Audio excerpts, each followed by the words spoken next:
Alright, the final plenary session for the day will be moderated by Mr. Girija Pande, board member of ISAS and executive chairman Apex Advisors Private Limited. Mr. Pande will introduce the speakers and start off the session. Mr. Pande, please.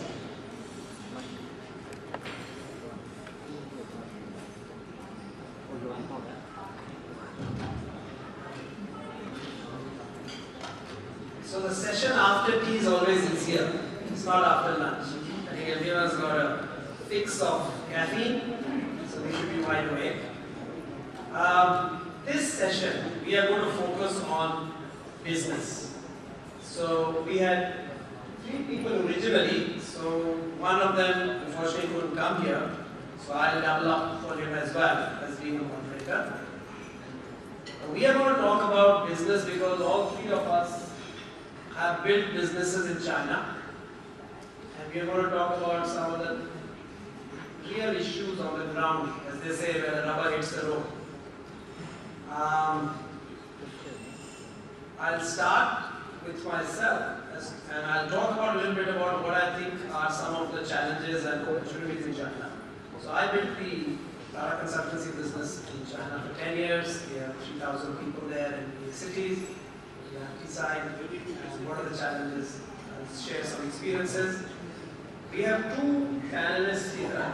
Prakash Menon, who's going to talk about doing business in China, the Indian experience.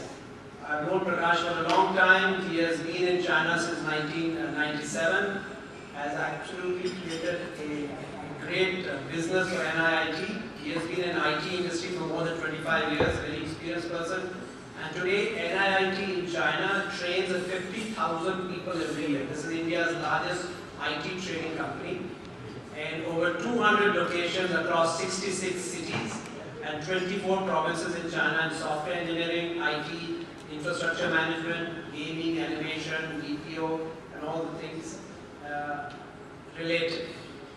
He has advised 16 municipal governments for creating a large talent pool and skill pool of professional services, and has also won awards, including the Chongqing Friendship Award for Outstanding Contribution to Economic and Social Development. So that is Prakash Menon.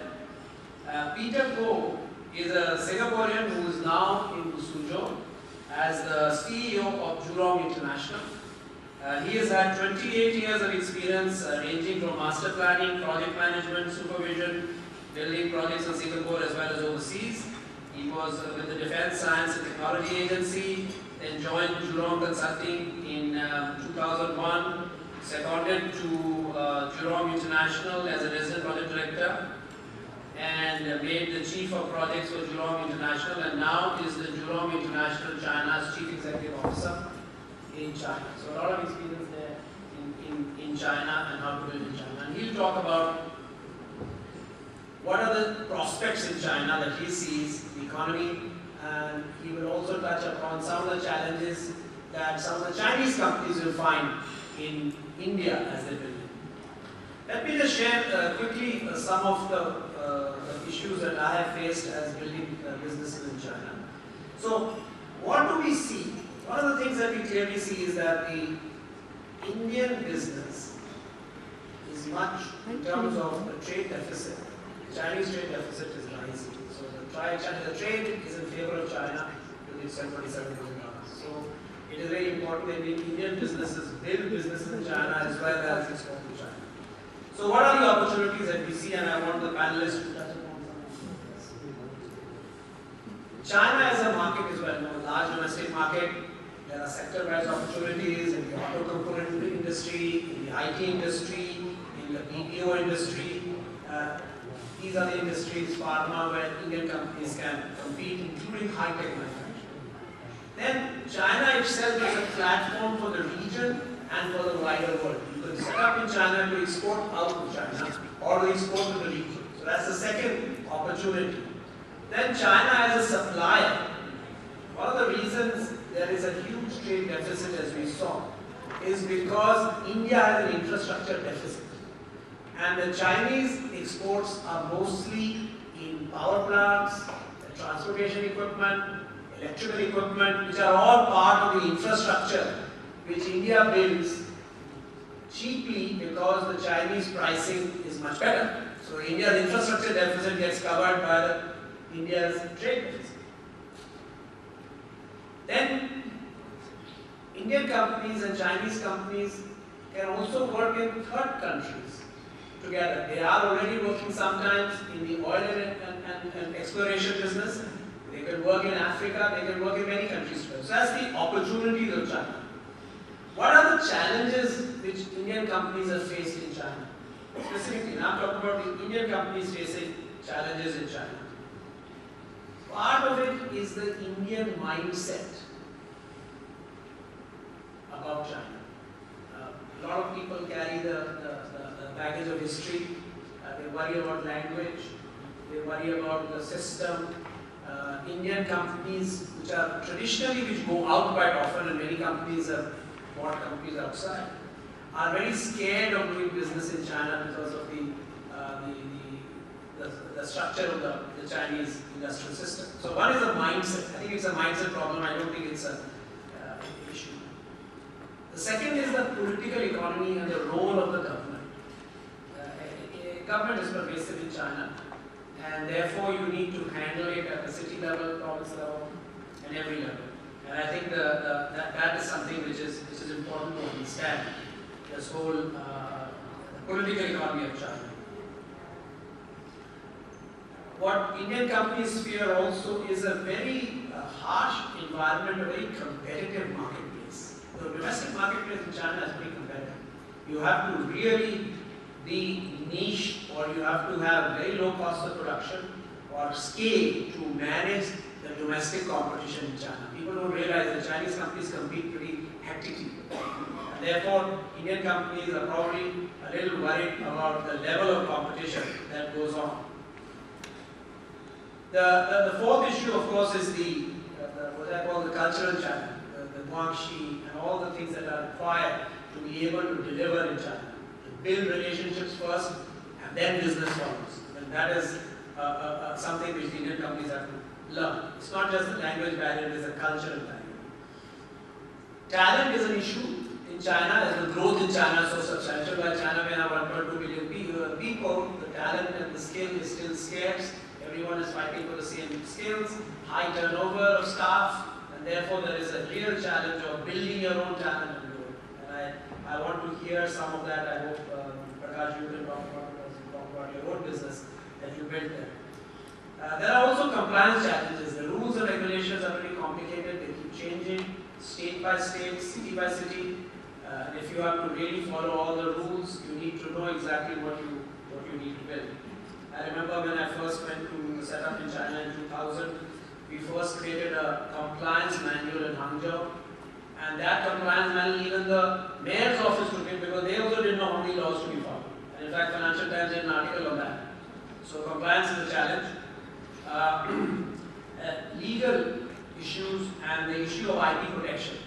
Very important, especially as the Indian companies have built a lot of IP in technology, in pharma, and some of the areas. And if you're not comfortable with the IP protection, having said that, over the 10 years I have seen a huge change in the IP protection because China itself is becoming innovative and therefore are giving much more on the IP protection.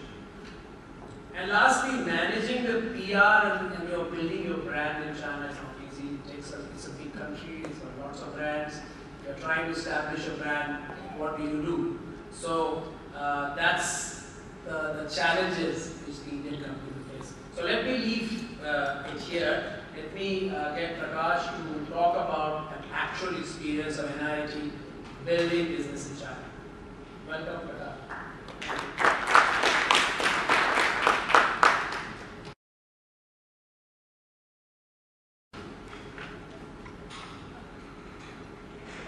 I am tempted to, and I'm going to succumb to the temptation of quoting President George Bush Sr., who, like me, was one of the last speakers in a conference in Beijing. He said, "I feel like the fourth husband of Liz Taylor.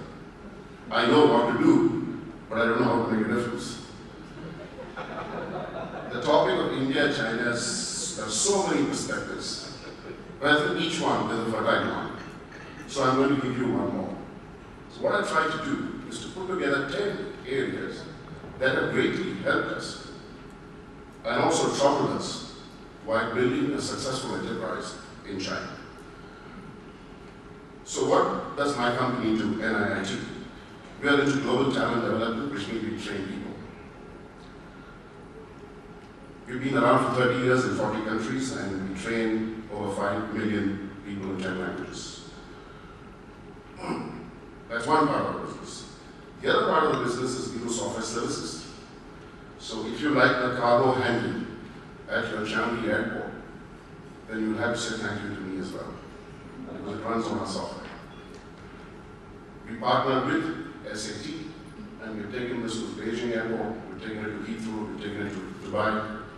Some of you must have used your GE Biz, also developed by NIIT. That's the other kind of work that we do. In China, we focused on education. In 1997, my board gave me a ticket and said, go to China, Shanghai, and check what is it that we can do. So that evening on my way home, I picked up a book, Lonely Planet, because I did not know where was Shanghai in the world map. And like all intelligent IT people, I went on the net and figured out a hotel called Donghu, packed my bags, and I left. It's a different matter to spend 3 hours in the Hangzhou airport because nobody understood when I said Donghu Hotel. And that was my entry into China. I stayed there for 21 days, went back to the board, and gave them a 5-year plan. They one more time gave me a ticket and said, just go ahead and do it.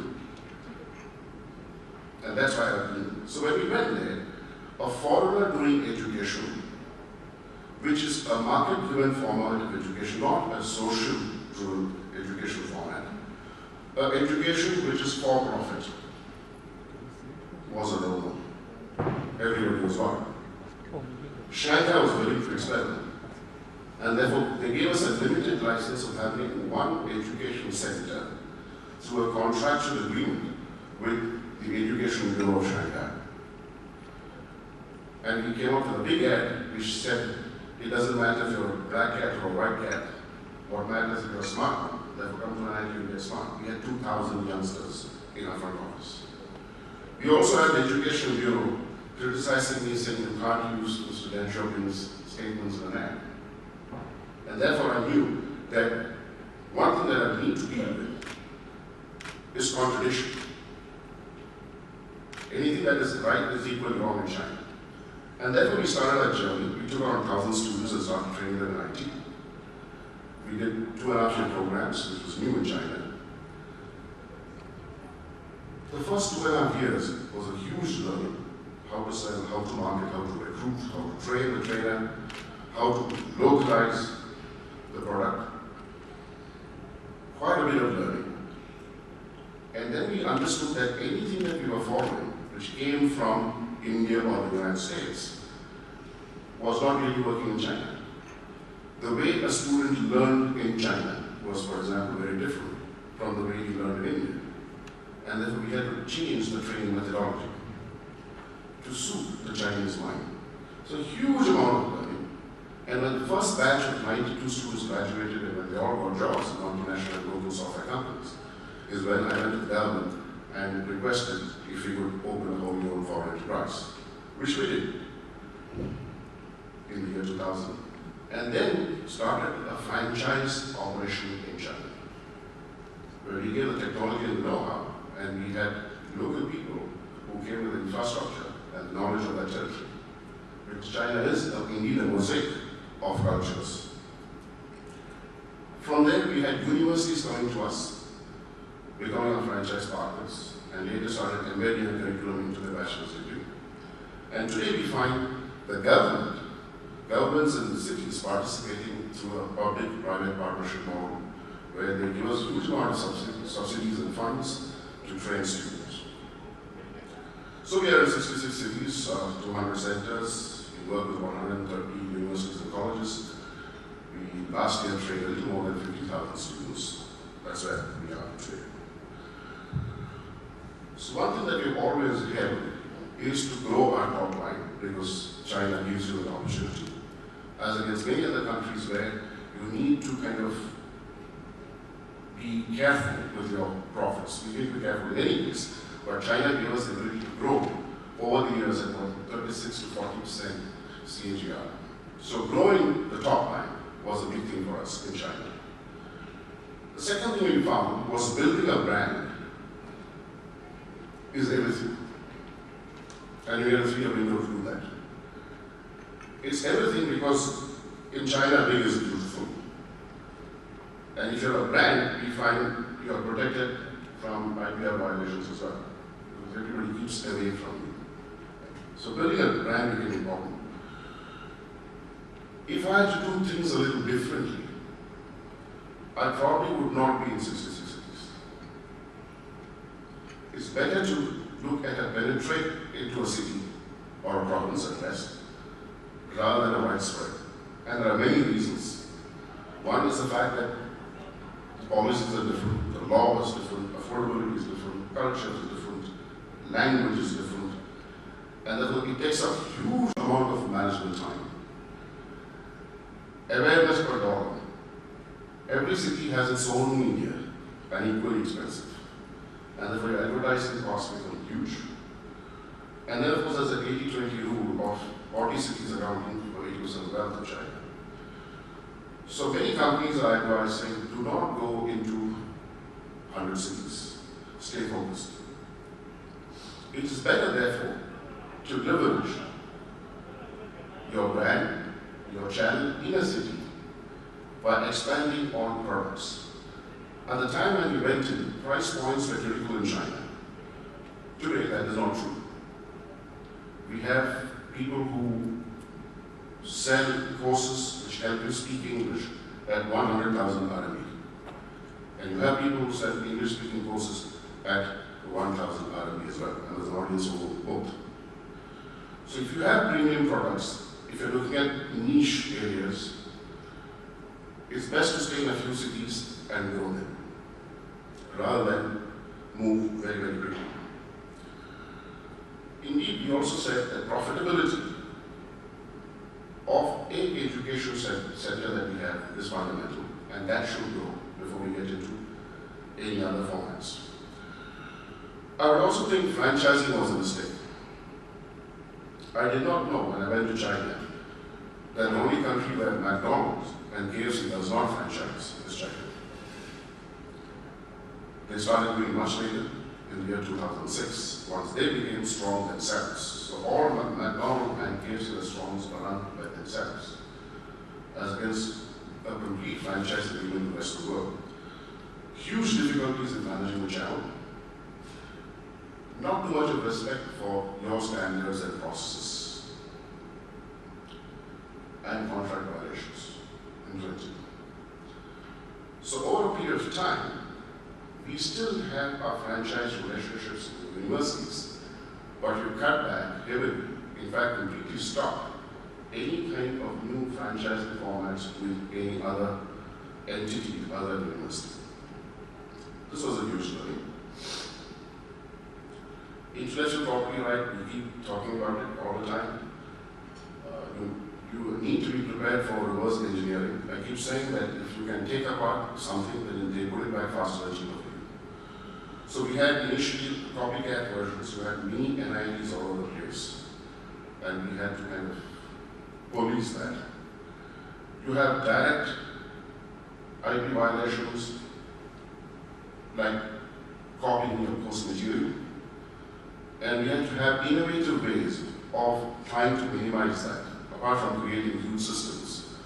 So we had to deliberately make mistakes in our course material, because that's what Chinese law, a mistake is copying, then you can sue the fellow. So you have to have innovative methods of doing things which is not relevant in India. I don't agree that there are no IPR violations in India, but here it's a little different. And you also find what I call the quick last mile innovation in China. So my daughter many years ago bought a skipping rope. And the skipping rope had a difference. It had a counter. So every time you skip, you didn't need to count. That's a last mile Chinese innovation. So what we were going through was people took the course, added something to it, innovated, very good innovations, and then we in the top. Your government is your best friend, and he was telling me. In our case, we had two good things going for us, apart from the good work we were doing. One, India has shown very strong direction in information technology, and therefore we had a red carpet rolled out for us, because we were trying to teach something to society. The other was, I don't think the Chinese government thought that we were eating from their plate. They really believed that we were trying to do some good to society. And therefore, anywhere we went, this is the big difference I see between what we do and very difficult parts some of my colleagues in other companies, other industries face. So today, anywhere I go in China, the first thing I do is to discuss with the government of that city or that province. Explain to them what is it that we would like to do. Create a vision for them. Sit with them, create a vision along with them in terms of what is talent development and how they see it going in the next 10 years.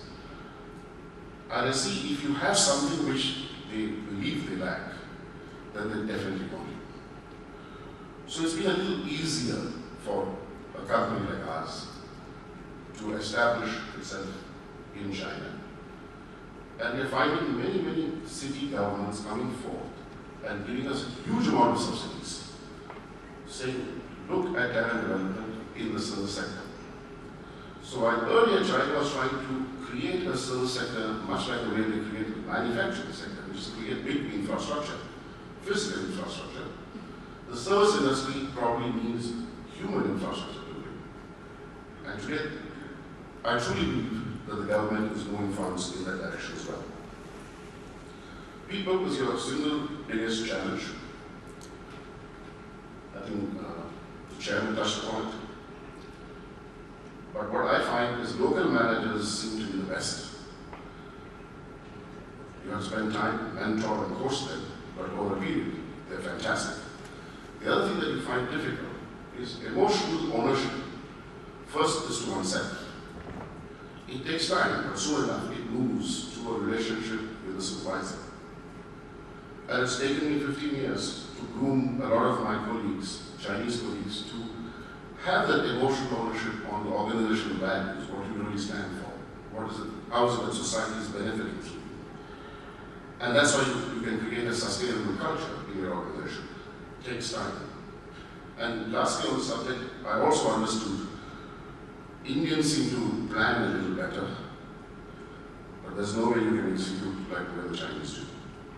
So I keep saying Indians can't work and the Chinese can't think in a kind of right way. Big is beautiful. We are moving from capacities of training 1,000, 2,000, 3,000 kind of students to capacities of 10,000. So as we move forward, next time I meet you, I'm not going to tell you 66 cities have become 76. I'm going to tell you a lower number because we're consolidating. Instead of getting closer to the customer, large setups with dormitory facilities, etc., seem to work a lot better. As we've seen in places like Wuxi, Suzhou, Chongqing, Chengdu, Qingdao, the list is endless. So we're moving from getting into many cities into consolidating into 25 cities, which are the hotspots, as the government has declared in China. So it's been a very, very long journey. Sometimes we call it a challenge. Sometimes I call it a frustration.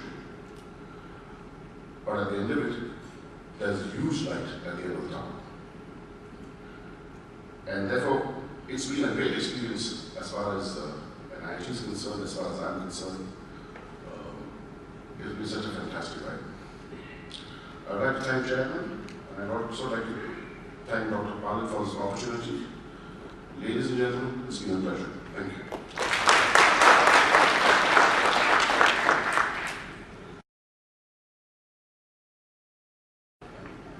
Good afternoon, ladies and gentlemen.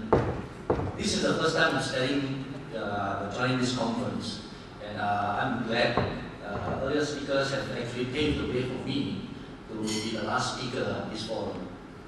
I very much enjoyed earlier on what the other speakers have spoken about in the macro level. But here we are talking about businesses. But nevertheless, to know what we have in terms of business prospects, we cannot escape not knowing the situation in China itself, how it has transformed to today's state, and what are we looking at in the future. Earlier on, Mr. Chan says that look for the cake first before we get the cake to eat. So similarly, the same logic goes. So I'm going to start off with a little on the evolution of the Chinese economy and how it has transformed to today, what are the challenges ahead, and what are the business opportunities that are in for us. And I'm going to close it off with a little understanding of how the Chinese companies can set their footing into India. And Prakash has earlier on touched on his experience of an Indian company in China. So it is basically pretty similar, right?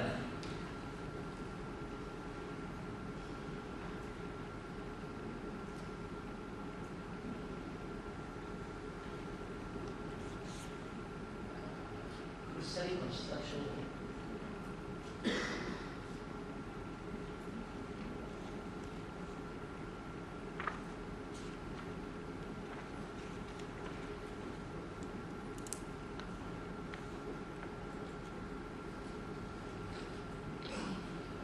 Going back to history, when the nationalistic Chinese government was ousted, the Chinese leader under Chairman Mao implemented an economy system based on central planning and collective agriculture. It was only during the late 70s that Deng Xiaoping instituted a series of economic reforms and opened China to foreign investment and international trade. In 1980, the National People's Congress officially designated a portion of Shenzhen as a Shenzhen Special Economic Zone and went on to establish 4 more, i.e. Zhuhai and Shantou, Xiamen and Hainan. Subsequently, between 80s and 84, 14 other coastal cities were open to overseas investment.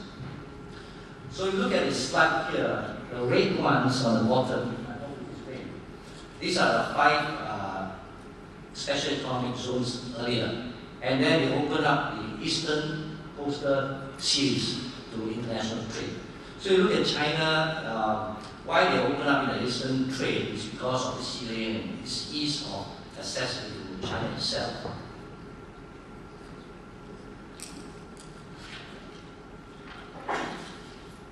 In 1990, the Pudong area in Shanghai was also open to overseas investment, followed by more border cities. And there are more technological development zones, new high-tech industrial parks sprung up in various cities. These open areas actually adopted different preferential policies to attract foreign-oriented economies, generating foreign exchanges, and importing advanced technologies. As a result, Shenzhen became one of the best prospects. Shanghai has now become one of the financial hubs because it has opened up financial institutions. Now, from 1940s to 1970s, we all know that the GDP has grown between 5 to 6% and about 10% on average in the early 20s. And it was admitted to WTO in 2001.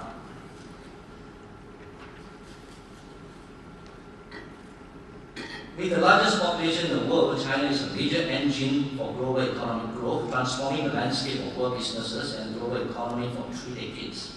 The GDP growth, we have earlier mentioned, okay, and they have enjoyed 10% growth until today, right? Close to half of China's GDP comes from the manufacturing industry, which we all know, and that's why China is called the factory of the world.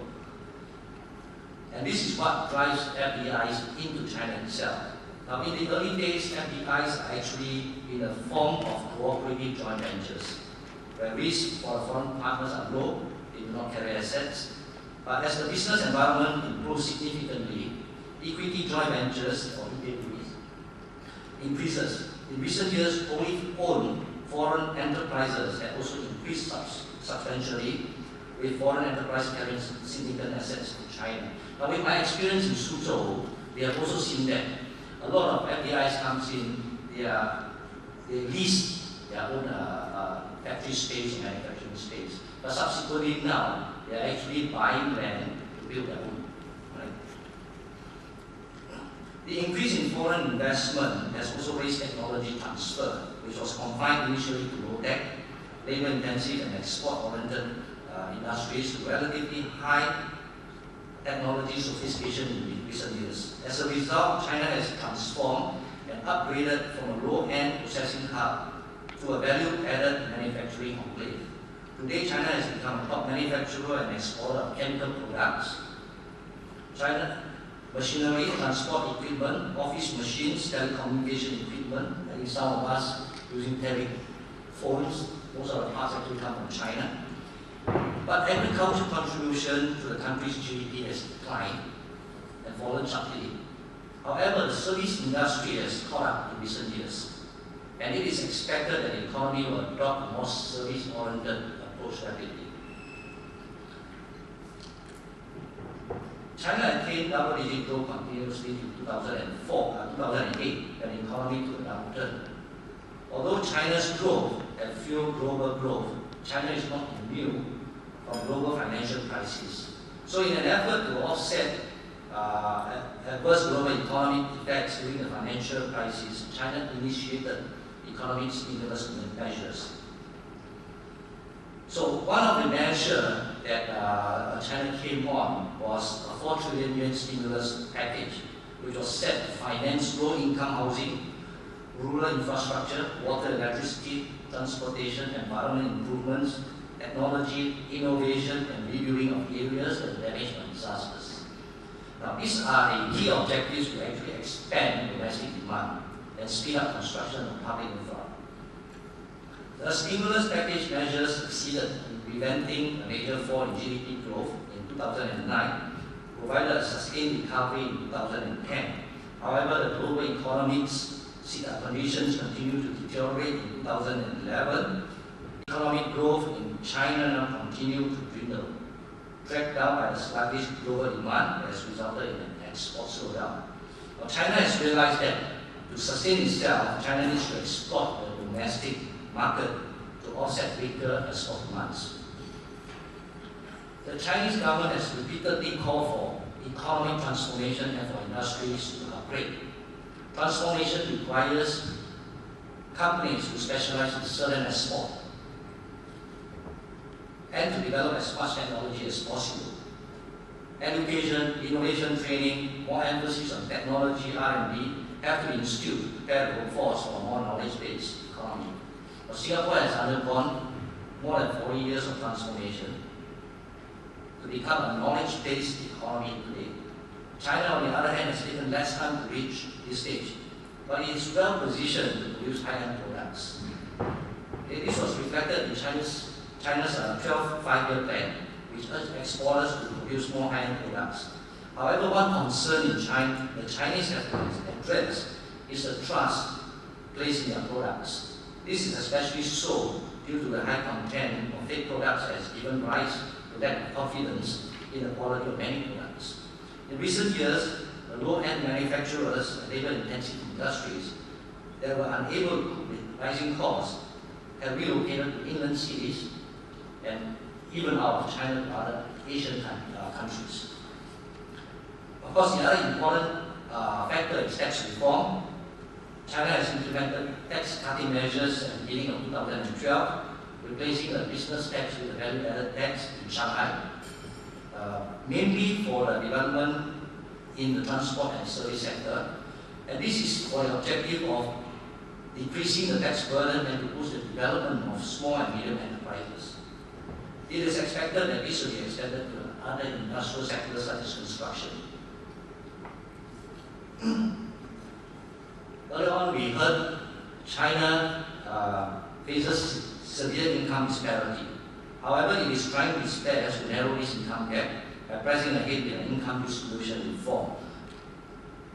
Increase in social fairness boosts domestic demands. Many Chinese and some foreign firms, some foreign banks have actually gone through many great effort to promote the consumer credit card businesses, which yield high interest. Ironically, the ease of getting credit cards has resulted in a big rise in personal debt. Some of my colleagues carry more than 2. I only carry 1.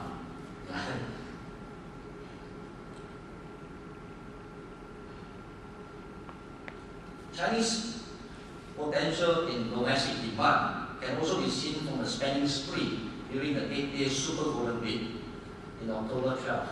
According to the reports, the year-on-year growth in retail sales during that week alone was 15%.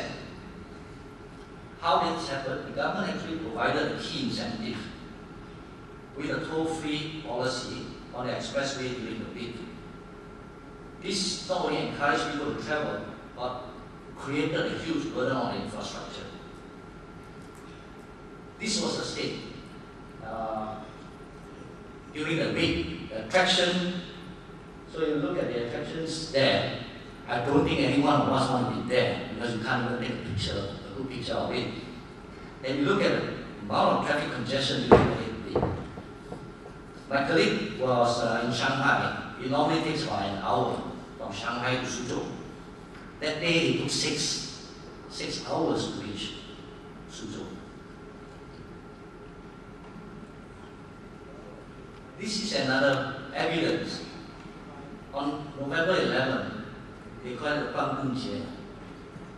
Just one day alone, purchases of 19.1 billion and over was done over the internet.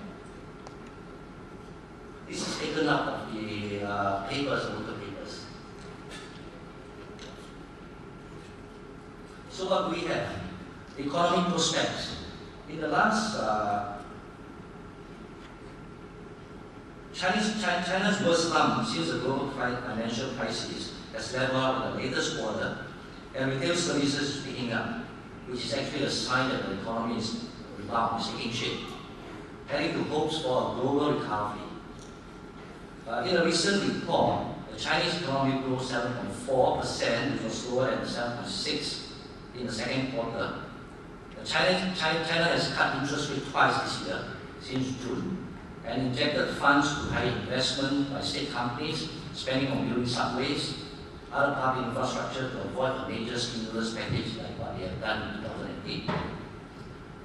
Decline in FDI can also be seen as rising costs have reduced its attractiveness to foreign investors. However, China will still continue to need FDI, but it's more likely in the sectors of communications and finance. It will not severely affect China's economic growth, but will definitely slow it down in its expansion.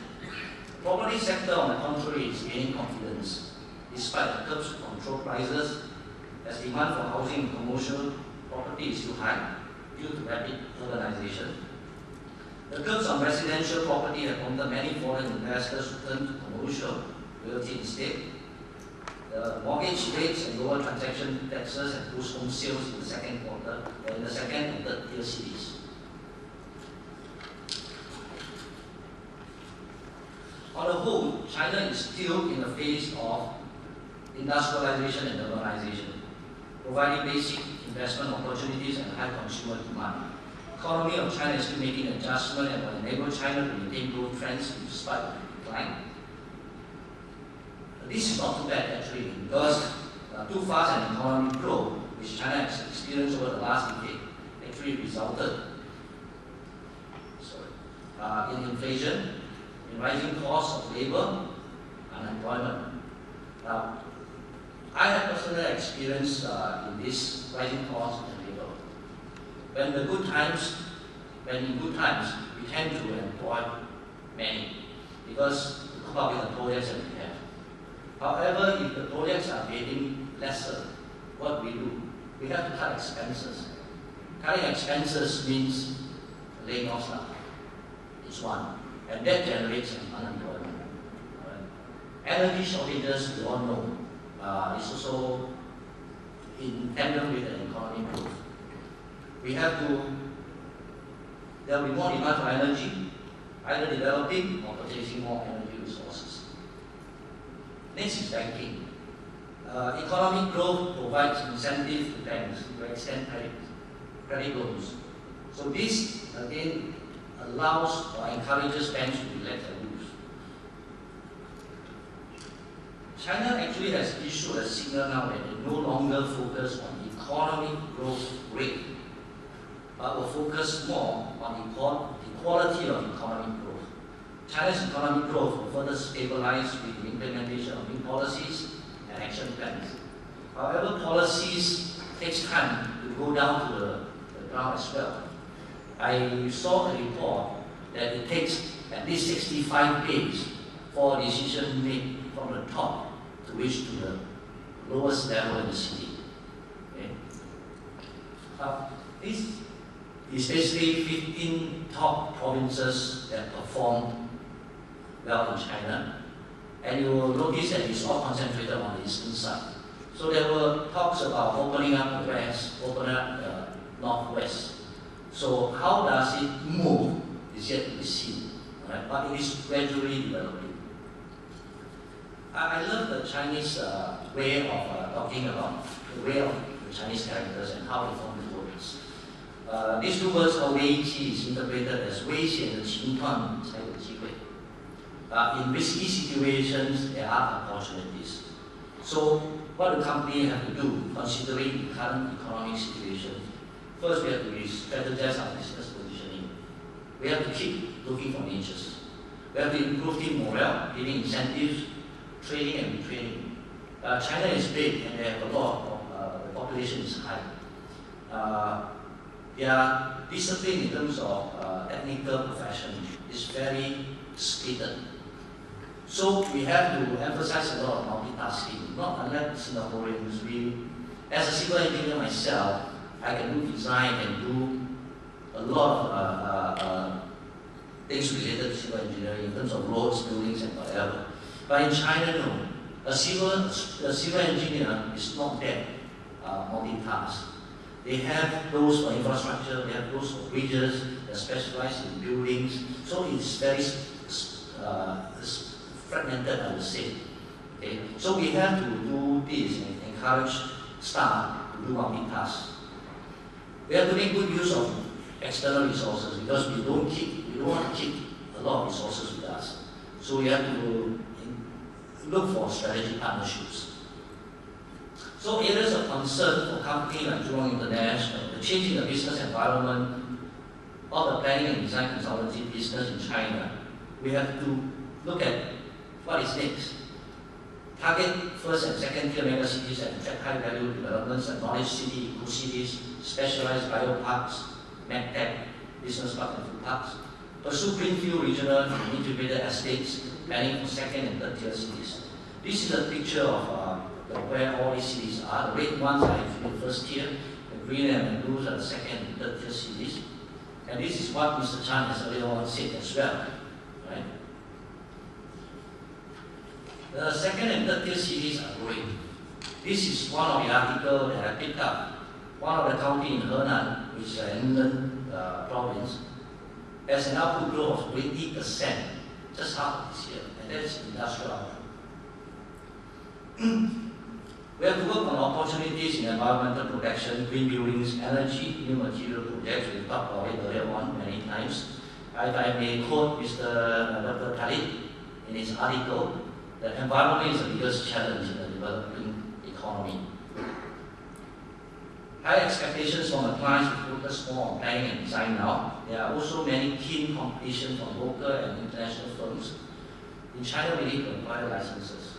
So I'm glad to say that Jurong International has actually, over the years, obtained a lot of licenses in order to operate and compete. We have a planning license now, we have a construction license there, we have a supervision license as well. There were huge demands in infrastructure facilities, a new challenge for the development of industrial real estate there, less factory and inspection projects, but high technology manufacturing, such as aviation-related industries, R&D facilities, IT campus are on an increase. So we must arm with ourselves good knowledge to be ahead. Again, during the recent air show in Shanghai, the foreign carriers are looking for a bigger slice in the China market. Last time when I landed in Shanghai, I actually had a short discussion with the aviation group who is going to China over the next week to look for opportunities to set up an aviation-related manufacturing hub. Continuous tight supply of land for industrial real estate will be there. Lack of arable land result in tight supply control. Focus on new land for construction, especially for industrial. There will be intensive development for industrial real estate development. This shows key development regions in China. So you look at the blue and you look at the 3 yellow dots. Okay, the one on the center yellow dot was recently categorized and approved as national level development. So that's in Hangzhou. Right? So we have to constantly keep up with all this information in order to look for prospects in China. China is blessed with a very long history, and there are many scenic spots. So the move towards service-oriented industry and domestic consumptions will allow us to tap on these opportunities. Now they have also commercialized a lot of tourist attraction, including bringing in new attractions such as Disneyland to Shanghai. Golf courses, curbs were imposed, but guidelines on land users were stipulated, which means you can build if you comply with the stipulation of land use. And as quality of living improves, when more people are able to afford, golf courses will become one day a lucrative business in China itself. Sports facilities, for example, similar to our Singapore Sports Hub, are potential development. Earlier I mentioned aging population lead to the need for more medical facilities, hospitals, healthcare, retirement facilities. These are very true. Right? And we can see this in real need. This is one article that describes the improvement of livelihood in China over the years. This again is evidence to show domestic consumption. More duty-free shops in Hainan. Actually, this serves the local more than the foreign. Food production and food safety is another big area where we can tap on. Food is a concern in all developing countries. And China progresses with industrialization, arable land is very scarce. And there will be a shortage of labor as well, because a lot of these are moving into the cities. So mechanized agriculture will be an area of development. And with the recent spate of food safety incidents over the last few years, food safety will be gaining attention and will influence the development of food processing facilities. We all saw the recent cooperation between China and Singapore and the Chini Food Park, which we were involved in the master plan as well. Modern fish and crab farming in Jiangsu, more food processing parks are along the way. This provides opportunities for food-related companies to tap on. Now, we have talked a lot about China. What about India? Okay. Moving Indian companies to China, we have Prakash shared earlier on. And today, I have also experienced serving Indian companies in China as well. We are doing a campus project for Infosys in Shanghai. And one of the problems that they face is actually the mindset. A lot of, we were dealing with the Indians when they were back in India, and they were asking me, why is material and building a facility in India much cheaper than building one in China? Right? I think it's pretty normal for exporters exporting material to India and giving a lot of tax incentives, so making it more viable, cheaper for the Indian companies in India itself to purchase the materials. However, if we control domestic products and attracting investors, the main aim is actually earning from the investors as well. So the prices will be there. There will be domestic taxes and all the constraints. Right? Now, Chinese companies are also moving out of the country. We have done projects with Chinese companies in Africa. And we have also seen Chinese companies in India as well. There are Chinese companies supplying current products in India. So As a saying, a lot of people have been telling me that where there's money to be earned, the Chinese will be there. The reason is because they are willing to take risks. Okay? They are willing to take risks. But in order to facilitate them moving out, and in order to allow them to set up in China, in India itself, India has to improve a lot as well, because there will be the key difference is actually, one is manufacturing, one is service. Now, you want to attract manufacturing over, then the key factor that affects is infrastructure. Because manufacturers will look at logistics as one of the key factors. Okay. Now, there are a lot of similarities there, because China and India, although there are different cultures, different languages, but there are a lot of similarities, because both are equally big. Both contains many cities there, and there are many cultural differences between cities. Okay. So in terms of the difficulty of Chinese companies into China, into India, they also have to understand how the policies are and how the acceptance of these different cities. So similarly, what Prakash has actually experienced in China as well, if you go from one province to another, their policies are also different. Right? But the foreign companies, and also including Indian companies, including Singapore companies, we do not have to take risks. By the time we access, opportunities are gone. So it depends on how much we can accept risk. So to conclude, China is still in the phase of industrialization, providing basic investment opportunities and high consumer demand. It's making adjustment, and they are focusing on quality of economic growth rather than rates. There are challenges ahead. In the 18th CCPC meeting, Premier Wen Jiabao has also highlighted and outlined the challenges ahead. There's another article talking about hoping for a green and beautiful decade development in China. So, such will allow companies to gain opportunity in businesses, and we must continue to improve. And for Jurong International, the rapid urbanization and the transformation that's going on in China will continue to provide us the opportunities. Our vast experience, we can share this experience with local Chinese government. Similarly, we also share with our Chinese Indian partners, because we have an Indian office there. We believe this will be a win-win situation for both China, Singapore, and India, Singapore as well.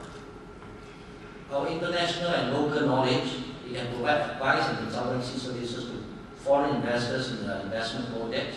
Practical examples, apart from many firms that we have, we are now providing consultancy services for ISAS, which is an Indian IT company developing campus. We also assist Chinese companies moving out into other economies. I have personally hosted many representatives from other countries who are coming in China to learn and see, so that they can get the Chinese company to go and invest outside. With that, thank you.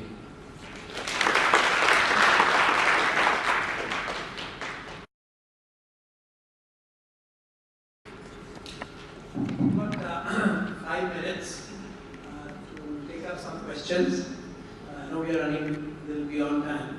I think this is a business session, so many of you have business questions. Please identify yourself and yes, and then ask a question. I just request you to keep the questions short so that we can have a lot more people ask. Hi everyone. I'm Lunis from Algeria. I'm studying here in Singapore at the Indian School, Business School, SPJ School of Global Management. I'm first year student.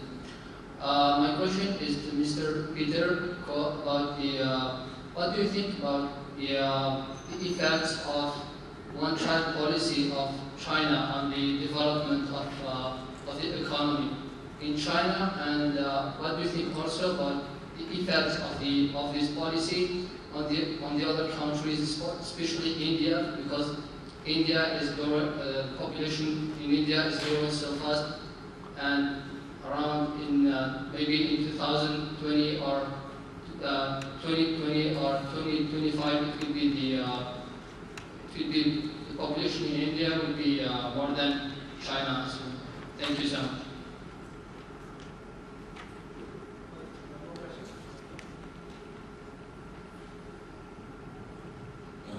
This question is for Prakash. Prakash, you spoke very illustratively about the NIIT experience. I have 2 points in this in a kind of a generic manner. The first is, in your view, how important it is, whether for an Indian business or for that matter, a foreign business trying to enter China, to have a local partner. And this, I'm asking that genuinely. The second question that I have is from your experience of being in the IT industry. What we know is that the biggest consumer in China for IT products and services continues to be the Chinese government. And there are obviously the rules on government procurement, which still continues to favor Chinese service providers. Now, with that kind of a situation, how much of prospects do you visualize for service providers into China looking at the future? Thanks.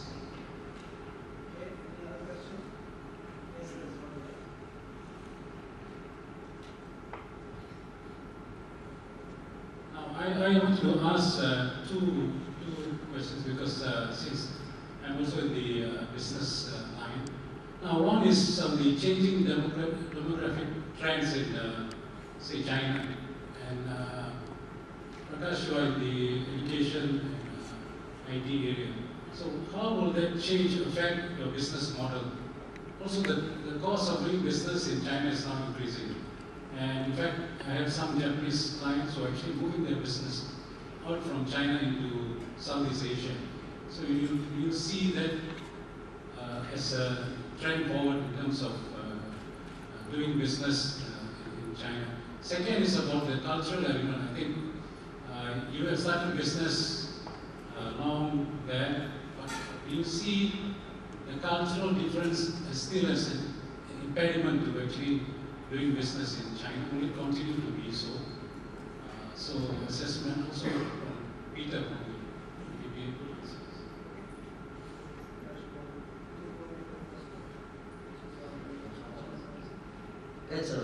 That's a very interesting question about one-child policy. I think because of the population growth, the policy came about. Singapore adopted the same policy as well, but it's not one, it's two. I think many years back. But China has also realized that by doing so, they will also have another set of problems. And that's the reason why they also are trying to amend this and opening up to certain category of people to have more than one child. My Chinese friends over there would probably agree with me on the new amendments to the policy. The other thing is, right now, at this point in time, a lot of urbanization is going on. There is a difference in terms of disparity in terms of males and females, right? And there are also professionals delaying setting up family with children. So this will create again another new set of problems. Because today, a single child in China is going to take care of at least 6 older staff of a family. And it's going to be very taxing. And I believe as the economy grows, as the standard of living is improving, they will be relaxing this rule. And that's what Singapore has actually moved to, encouraging more work and giving incentives instead. Although I don't enjoy the incentive my time.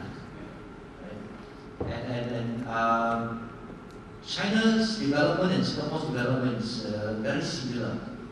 If you look at the way it has turned from labor intensive to right now the knowledge base, and it's taking shorter time, that's all.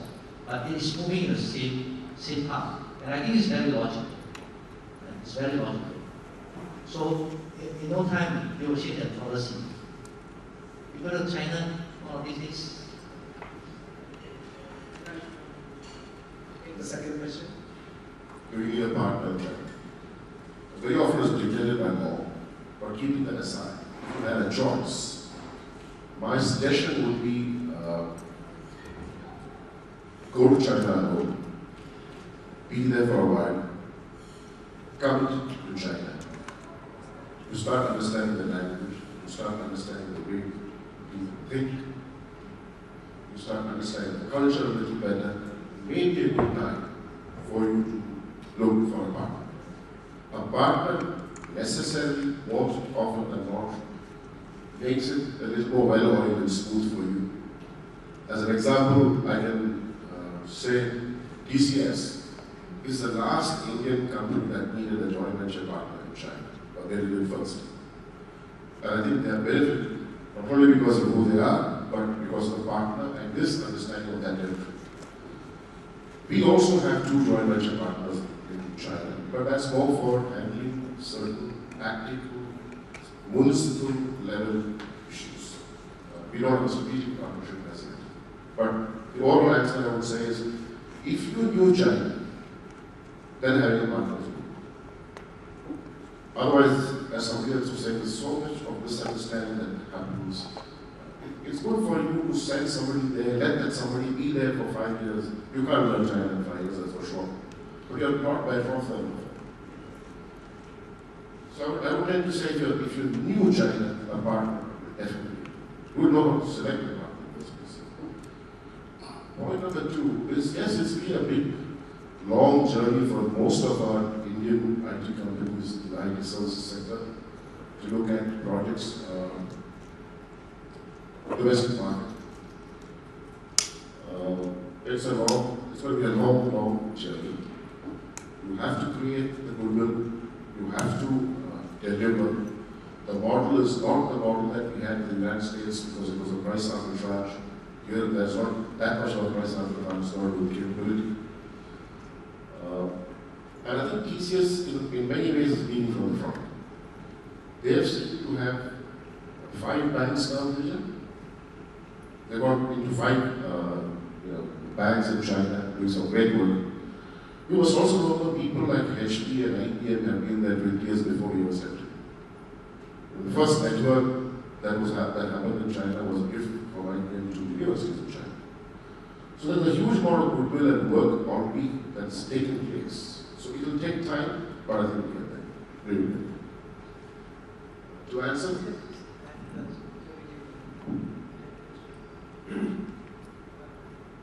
I agree with Prakash, and that's what we did.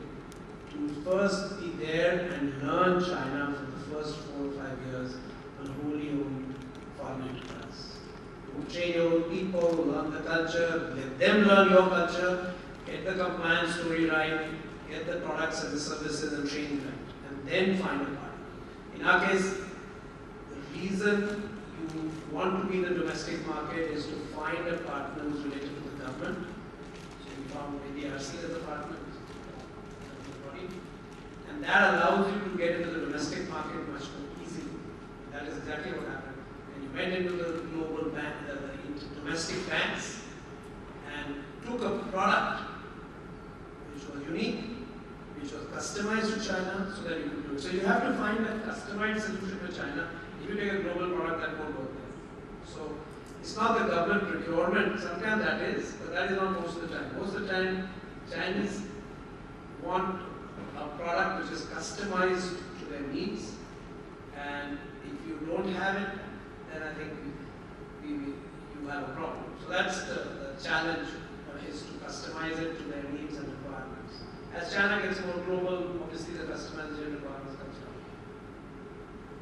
Okay, you want to take the next one on demography, trend, and business model costs?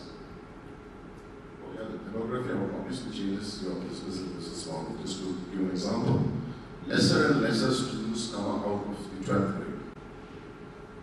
More and more universities are opening up more and more seats to admit students into the university system. So one particular segment of students who used to come to us who've completed 12 years of formal education and who have, for whatever reason, not going into a university. So when I went to Shanghai in the year 1997, less than 40% of students who graduated from 12th grade, less than 40% got into university. Last year, the number was more like 96%. So suddenly this market, so to speak, terribly disappeared. Now this is true in China. In a place like Chongqing, it may not be 96%, but about 50% or 60% of students get in to the university. So suddenly our market moved from 12th class into university class, which is where the unemployment is. So certainly demographics will affect the business. The reason for changing your business model would be on one, because the way you train a university student is very different from the way you train a 12th grade. Is also because of competition. According to me, a business model that in India would last 15 to 20 years, last 5 years in China. So I keep saying a generation in China is 5 years. So you need to be flexible, you need to be able to kind of focus on the changes that happen, because they're rapid. They're extremely rapid. And therefore holding on to what you have, flexibility becomes key. Market understanding becomes key. And therefore you need to have excellent local managers with you. And I'm lucky that we have about 20 to 30 managers who've been with me for the last 11 years, out of 15. So they make my task a lot easier.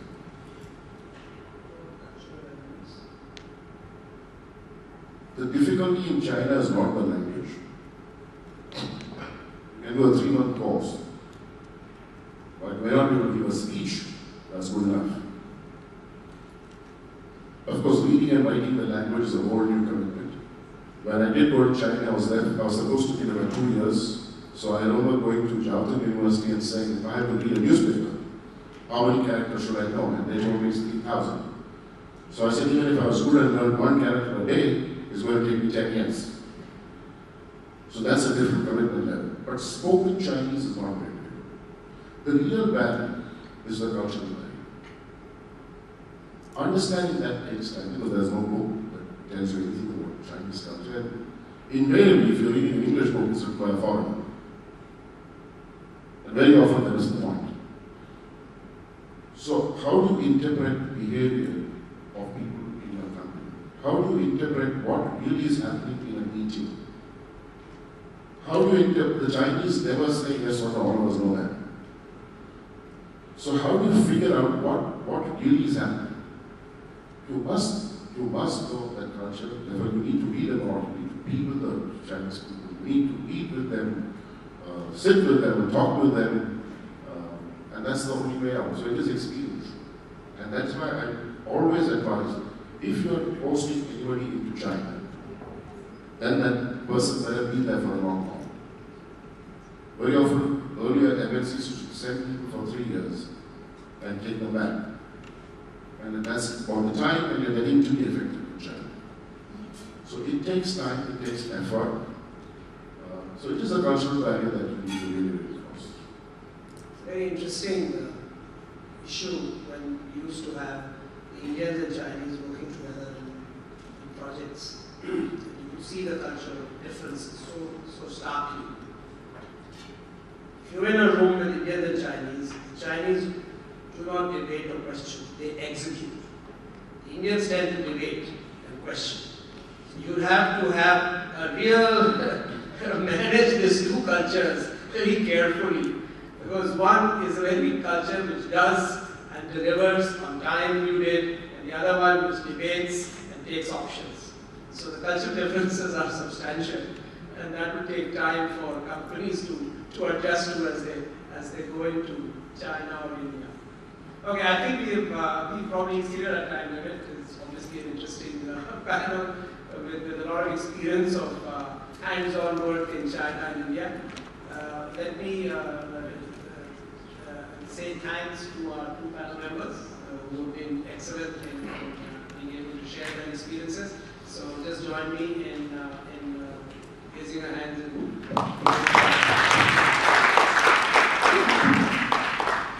And thank you to you too, Mr. Girija Pande, for moderating the session. On behalf of ISAS, Mr. Pande will now present tokens of appreciation to our speakers. Mr. Prakash Menon and Mr. Peter Koh.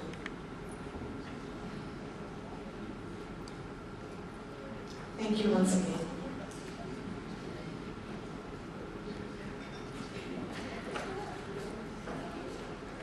Before we conclude day one of the conference, it's my pleasure now to invite Professor Tan Taeyong, Director of ISAS, and Vice Provost Student Life at National University of Singapore to deliver his closing remarks.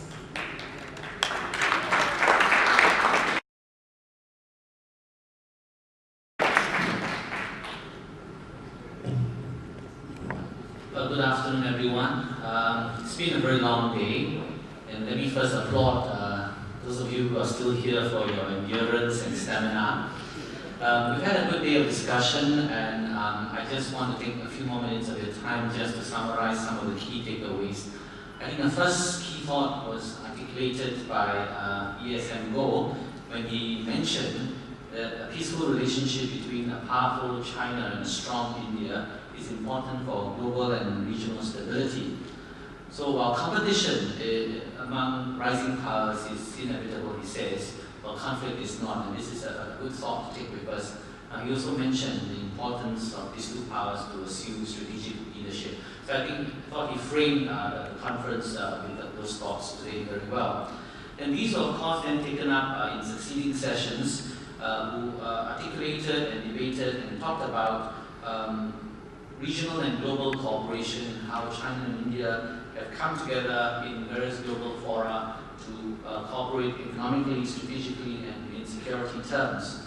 And this could be, there are some challenges, of course, in this, but there are lots of opportunities for the two giants to operate at a level, a global level. And the later sessions brought out the importance of ASEAN and Singapore in facilitating China-India cooperation, and then the specific discussions on local conditions and economic prospects in the individual countries, and also the experiences of doing businesses in India and in China that you just heard, all highlight the importance of learning each other's practices, systems, cultures, and even languages more closely. So these are very instructive discussions that we heard subsequently. So I think these were the key takeaways from the very rich discussion that we had today. And I want to assure the audience here that there are many issues that remains important for us to conduct a deep research on, and this is what the Institute of South Asia Studies will continue to do in the months and years ahead. And I'm sure you will hear from us both in terms of future events like this and as well as our research output. Now, before I end, I just want to do two things. One, to thank on behalf of all of us here, my colleagues who have worked very hard to put together this event and for organizing that we are all fed and watered appropriately. I want to thank my colleagues for their hard work in taking care of us today. I also want to remind all of you that this is just first installment of this conference. There is another session tomorrow. We are going to hear from again another distinguished panel on India-China relations. But I want to remind you that the event is not taking place here. It's at the National Library. So please don't come here tomorrow morning. Go to the National Library, and I look forward to seeing all of you tomorrow. Thank you very much.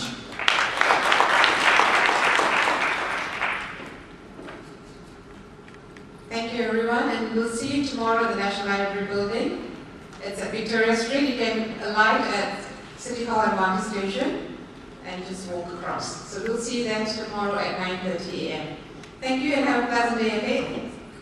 See you.